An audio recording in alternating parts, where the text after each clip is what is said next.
प्रिय दर्शकों, ओम नमः शिवाय। तो आज हम 20 नवंबर 2020 को गुरु के गोचर के प्रभाव का कुंभ राशि और मीन राशि के लिए विस्तार से चर्चा करने वाले हैं कि क्या प्रभाव होगा। हम जानते हैं कि 20 नवंबर 2020 को गुरुदेव अपनी मूल त्रिकोण राशि धनु को छोड़ करके और अपनी नीच राशि मकर में ट्रांजिट करने वाले हैं। तो इसका प्रभाव सभी की पत्रिकाओं पर व्यापक रूप से पड़ने वाला है। उसमें हमने पिछली वीडियो में मकर राशि पे चर्चा किया था। आज हम चर्चा करेंगे कुंभ राशि पे क्या प्रभाव पड़ेगा और मीन राशि पे प्रभाव क्या पड़ेगा। साथ ही हम यह भी देखेंगे कि राशि यदि कुंभ है तो उसके 12 लग्न हो सकते हैं। तो कुंभ राशि है और 12 लग्नों के वैरी करने के साथ फलादेश में क्या क्या सुधार होगा या क्या क्या और विपरीत परिस्थिति बनेगी। उसी प्रकार से मीन लग्न में भी हम देखेंगे कि चंद्र राशि के अनुसार जो गोचर का प्रभाव आएगा उसमें 12 प्रकार के जो लग्न परिवर्तित होंगे उसमें क्या क्या प्रभाव आएगा।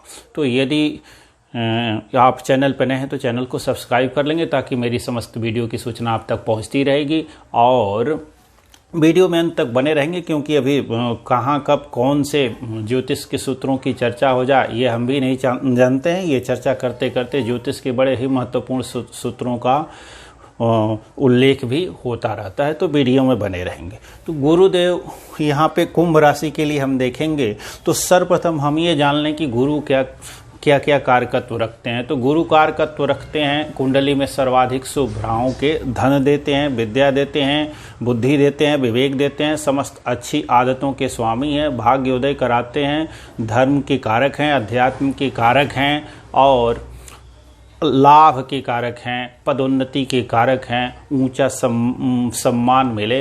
अर्थात जीवन में जो कुछ भी बहुत व्यापक पैमाने पे हो वह सभी कारकत्व गुरु के पास है। साथ में हमारे काल पुरुष के अंगों में भी यदि देखते हैं तो पंचम भाव के जब कारक हैं तो पेट में जो भी हमारे ये मुख्य अंग होते हैं, लीवर है, साथ में यह पैनक्रियाज है, साथ में ये आपके नाभि से ऊपर का जो भी हिस्सा है वहाँ पे जो भी अंग आते हैं वो महत्वपूर्ण अंग आते हैं, उसके कारक गुरु हैं। गुरु बिगड़ जाते हैं तो डायबिटीज की स्थिति भी उत्पन्न होती है, क्योंकि गुरु ब्राह्मणम मधुरम प्रियम, गुरु का जो वर्ण है विप्र वर्ण है तो ब्राह्मणम मधुरम प्रियम आता है, अर्थात गुरु मीठा पसंद करते हैं। तो जो बहुत अधिक मीठा खाएगा उसी को शुगर आदि रोग होने की संभावना है, उसमें शुक्र भी देखा जाता है।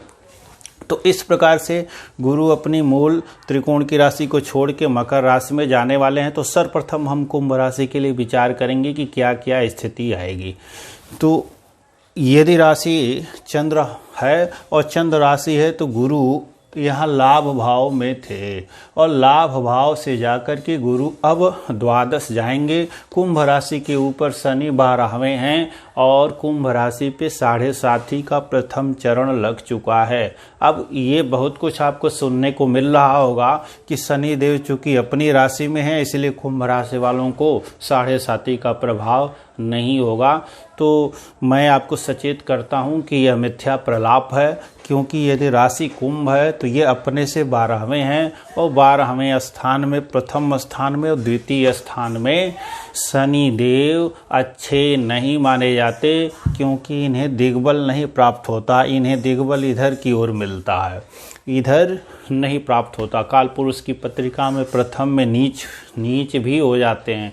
और तो अपनी राशि में है, ठीक है, अपनी राशि में है, उतना बुरा नहीं करेंगे, फिर भी इनकी दृष्टियाँ काफ़ी नुकसान करने वाली होती हैं। तो यहाँ से इनकी दृष्टि जाएगी इस भाव पे, तीसरे भाव पे। तो धन का व्यय पहले से ही शनिदेव कराने के लिए तैयार बैठे हैं। गुरु भी अब वहीं पे जा रहे हैं। गुरु का नीचत्व भंग हो रहा है तो निश्चित तौर पे गुरु के जो नैसर्गिक कारकत्व हैं उनकी हानि उतनी नहीं होगी जितनी होती।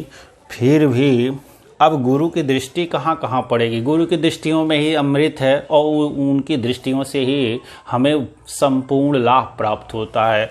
तो ये कुंभ राशि वाले साल भर बड़े ही मजे में थे, काफ़ी पदोन्नति वगैरह के अवसर आए, चांस आए, अच्छी कमाई भी इन्होंने किया है और भाग्योदय भी इनका लगभग हुआ है। संतान आदि से संबंधित इनको जो है लाभ ही मिला है, यदि संतान होने की उम्र रही है तो। नहीं तो पढ़ाई की उम्र में रहे तो विद्या बुद्धि विवेक काफ़ी चला है। और दाम्पत्य जीवन, यदि शादीशुदा रहे तो दाम्पत्य जीवन ठीक रहा, व्यापारी रहे तो व्यापार भी उत्तम रहा। अब जो है कुंभ राशि वालों को बेहद सावधान हो जाना चाहिए, क्योंकि गोचर में हम 4 ग्रहों का निश्चित तौर पे विचार करेंगे, गुरु का, शनि का, राहु और केतु का। इनमें केतु का ही गोचर सूख जाएगा, राहु भी अशुभ है, शनि भी अशुभ है, गुरु भी यहाँ पे अशुभ है। तो ये कोई राजयोग, नीच भंग राजयोग बनने वाला नहीं है। ये नीच भंग राजयोग के चक्कर में मत पड़िए, बल्कि ये व्यय योग बनने वाला है, परेशानी का योग बनने वाला है, मानसिक परेशानियों का योग बनने वाला है, हॉस्पिटल वगैरह पहुँचाने वाला योग बन रहा है, कर्जा आदि बढ़ाने वाला योग बन रहा है और रोग आदि अनावश्यक बाधाएं भी बनने वाला योग बन रहा है। तो बेहद सावधान रहेंगे। क्या करेंगे उसके लिए, चूंकि 7.5 है, शनिदेव के बीज मंत्रों का जाप करेंगे। यदि बाई बर्थ कुंडली में शनिदेव अच्छी पोजीशन में हैं और लग्न भी अलाउ करता है सब, तब शनिदेव के रत्न को धारण करेंगे। अन्यथा बाई वर्थ कुंडली में जिसकी दशा चल रही हो, जो गर्थ आपका जो ग्रह मूल त्रिकोण आदि में है, उनके रत्नादि को धारण करेंगे। नहीं तो गुरु के भी बीज मंत्रों का जाप करेंगे, भगवान शिव की शरण में रहेंगे और स्वयं जलाभिषेक करेंगे, अथवा नहीं कर पाते हैं कुछ, किसी ब्राह्मण से रुद्राभिषेक करा लेंगे, लघु रुद्री करा लेंगे, बेहद लाभ प्राप्त होगा। अब क्योंकि वृष, अब ये आते हैं, यदि ये रहा 2, 5, 7, 9, 11 ये गुरु के जो है शुभ स्थान है, तो ये इनमें से कहीं नहीं आता है। और इनमें से जब कहीं नहीं आता है तो ये गुरु का गोचर नितांत अशुभ है। वेद स्थान यदि जब शुभ भी होता है तो 2 का वेद 12 से, 5 का 4 से हो जाता है, 7 का 9वें स्थान में स्थित ग्रह से, 9 में 10वें स्थान में स्थित ग्रह से, 11 में गुरु का गोचर शुभ है तो वहाँ भी 8वें स्थान में स्थित ग्रह से अशुभ हो जाता है। तो कुंभ राशि, अब ये स्थिति बहुत बुरी है, फिर भी यहाँ ये दोनों ग्रह बुरे हैं, लेकिन यदि लग्न भी कुंभ है तब तो स्थिति और बिगड़ जाएगी। लग्न यदि मिथुन है तो स्थिति और बिगड़ जाएगी, और लग्न यदि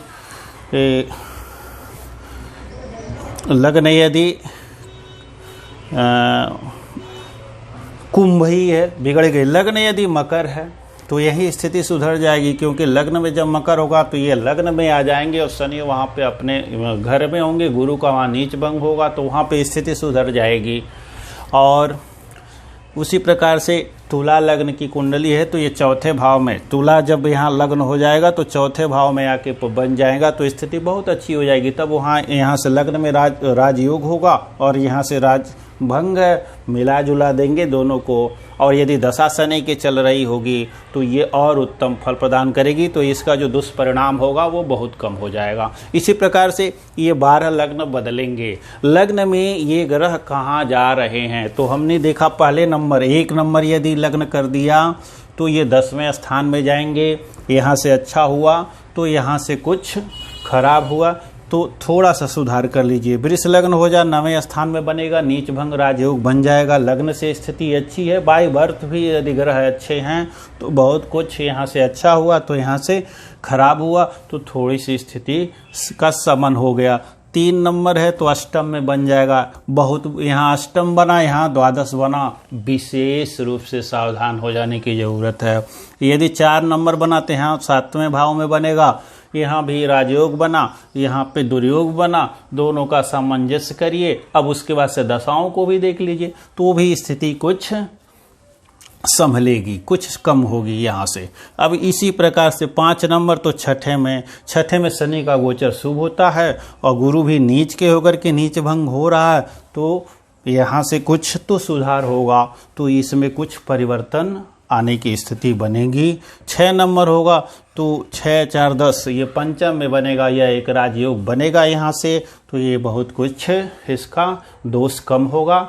इसी प्रकार से अन्य लग्नों में भी हम देख लेंगे और दशाओं को भी देख लेंगे और उसके अनुसार हम विचार करेंगे। अब आइए देखते हैं मीन राशि यदि हो तो क्या होगा।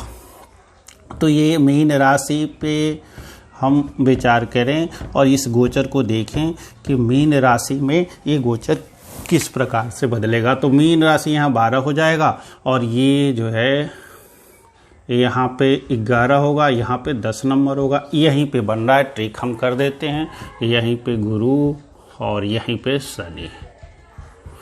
तो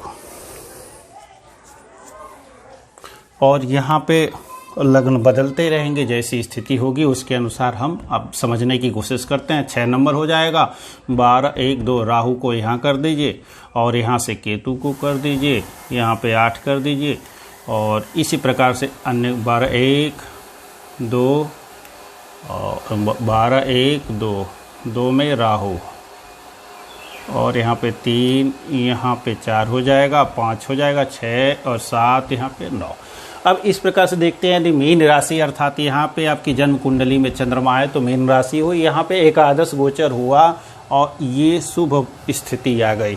तो मीन राशि के जातकों के लिए ये जितना उत्तम ये राजयोग बनेगा मुझे लगता है किसी के लिए नहीं बनने वाला है। तो मीन राशि वाले पहले से भी अच्छी स्थिति में थे, अब और भी अच्छी स्थिति में जाने वाले हैं और ये साल भर की स्थिति में बेहद ही राजयोग को प्राप्त करने की स्थिति में आ गए हैं। कैसे देखिए, राहु भी यहाँ से चंद्रमा के अनुसार शुभ गोचर में आ गया तीसरे, यहाँ केतु नवम में, कोई बहुत बुरा नहीं होता और ये शनि और गुरु दोनों का गोचर यहाँ पे बहुत ही उत्तम हो गया।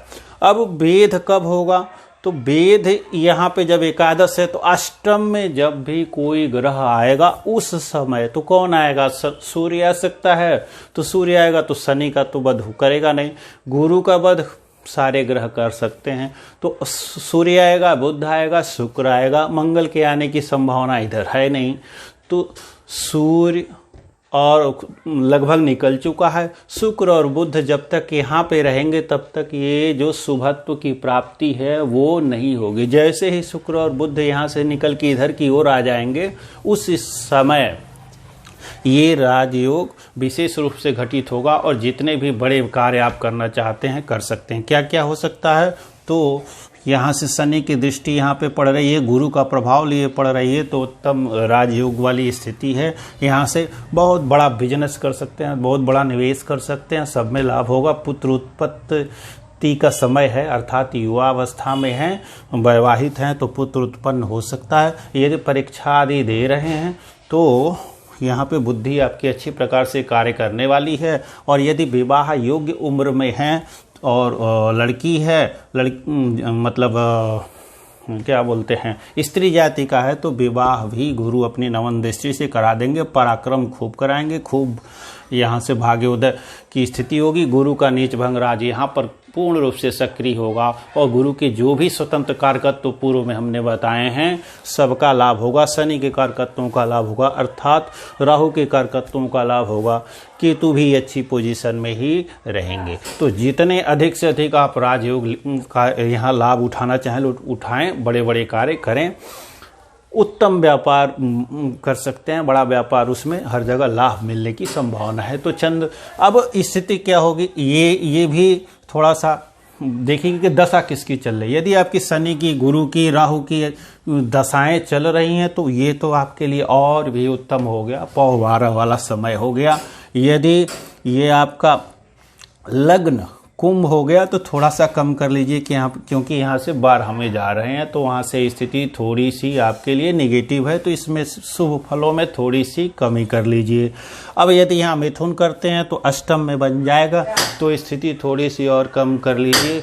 उसके बाद से फिर देखना है कि क्या स्थिति बनेगी